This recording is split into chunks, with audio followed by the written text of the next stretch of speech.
Evangelio del día lunes 14 de julio de 2025. Lunes de la 15ª semana del tiempo ordinario. Lectura del Santo Evangelio según San Mateo, capítulo 10, versículos 34 y siguientes, y capítulo 11, versículo 1.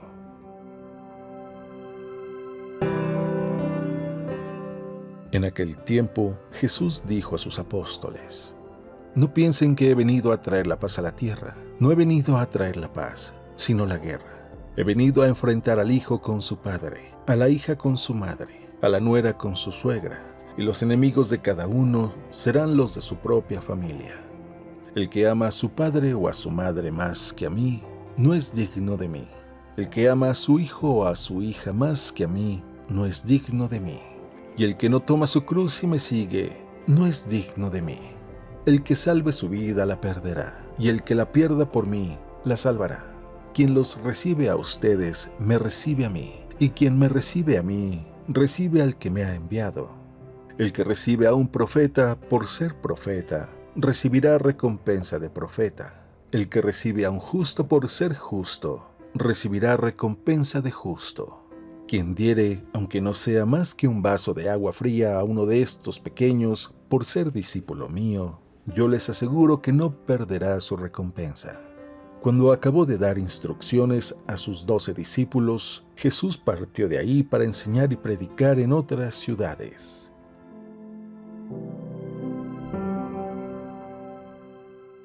Palabra del Señor.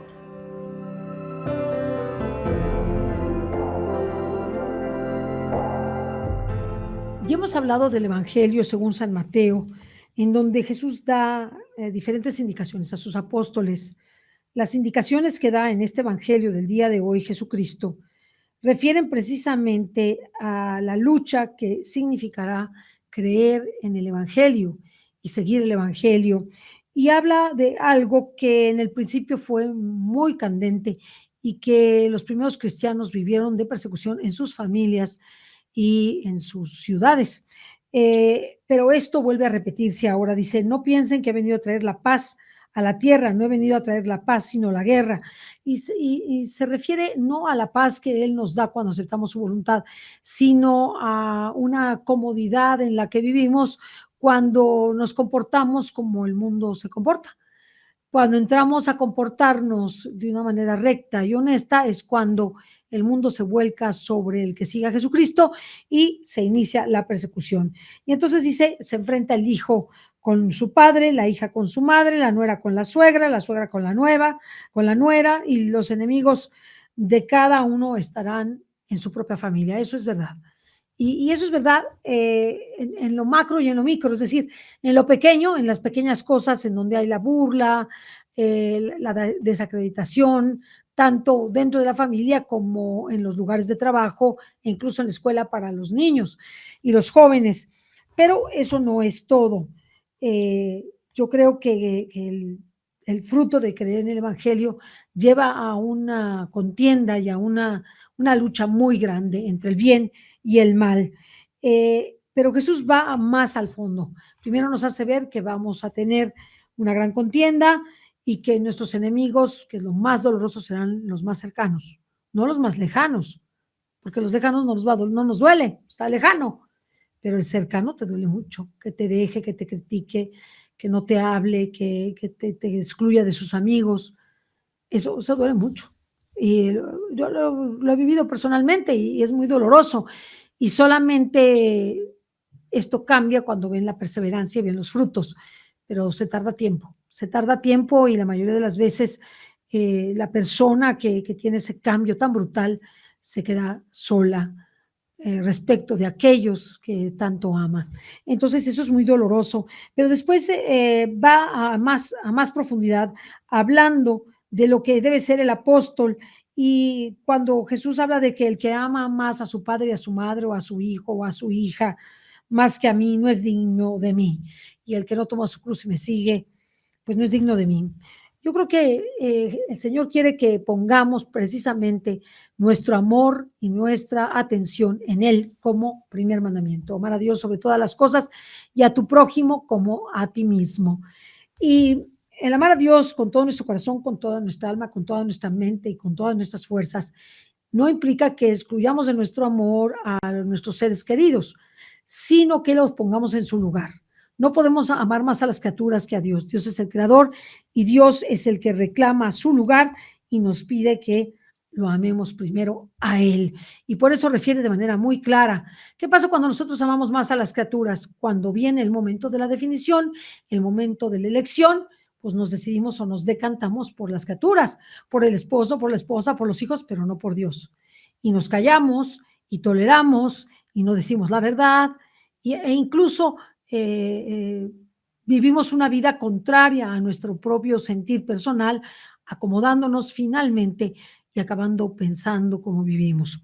Y eso no es lo que quiere Dios. Dios quiere que tengamos muy claro dónde está Él y dónde están los demás, de tal suerte que si eso implica una definición, por eso dice que vendrá a traer la guerra entre la misma familia y que entre los mismos, en tu propia casa vas a tener a tus enemigos. Por ello dice que si tú cedes en el amor a Dios y los dejas que hagan todo lo que quieran en contra de Dios, ¿qué va a suceder?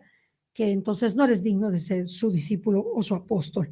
Entonces, nuestro Señor nos habla de la necesidad de entregarnos completamente a Él y de tomar nuestra cruz, es decir, de renunciar a nuestra propia voluntad para seguir sus designios. Y Jesús habla del salvar la vida, ya llega al punto máximo. Dice, el que quiera salvar su vida la perderá y el que la dé por mí la salvará. Yo creo que estas indicaciones son fuertes, son muy fuertes, porque normalmente pues todos tendemos a buscar la salvación de nuestra propia vida, pero Jesús a veces pide más que renunciamos a nosotros mismos en todo, e incluso a los mártires les pide la donación de la propia vida a las almas víctimas. Y todos podemos ser mártires y todos podemos ser almas víctimas. Todos. Estamos todos llamados a eso. No necesariamente martirio de sangre, pero estamos llamados a entregar todo por el Señor. Nuestros bienes, nuestros amores de la tierra, nuestras predilecciones, nuestros anhelos, nuestros deseos, para tener un solo anhelo y deseo que es Dios. Eh, la verdad es que Jesús es muy generoso cuando nosotros ayudamos a sus profetas, a sus enviados, a sus justos, y dice que cuando nosotros lo hacemos recibimos la recompensa del enviado, del profeta y del justo, como si nosotros lo hubiéramos sido sin batallar solamente porque lo ayudamos, porque le tendimos la mano, porque cuando estuvo enfermo lo auxiliamos, cuando estuvo necesitado económicamente lo ayudamos. Así que dice que aunque demos un vaso de agua al más pequeño de los suyos, él dará una gran recompensa. Y Jesús les acabó de dar instrucciones y yo creo que estas instrucciones van al extremo. Son unas instrucciones muy precisas, pero muy profundas. Si tú entiendes lo que Jesús quiere decir aquí, vas a tener enfrentamientos. Esos enfrentamientos pueden ser con las personas que más quieres, en tu propia casa, pero tienes que decidirte por Dios para que seas digno de Él. Primero Dios y después tu papá, tu mamá, tus hijos y todo lo demás. Y ser generosos con aquellos que Él nos ha enviado, con los justos, con los enviados, con los profetas, para que puedan seguir su labor y ayudarlos. Eso significará que recibamos la misma recompensa y también a los más pequeños. Así que Jesús nos dice cosas muy hermosas, pero al mismo tiempo nos lleva al extremo de decirnos el que mm, quiera salvar su vida la perderá, pero el que la pierda por mí la salvará. Y con esto se refiere a la vida eterna y a todo lo que esto implica. Así que no tengamos miedo. Dios pide todo, pero da más que todo, porque es Dios y como Dios sabe ser generoso y da el 100 por 1 en esta vida y en la otra, en casas, hermanos, hermanas, y bienes materiales, no sin persecución y la vida eterna. Que Dios te bendiga.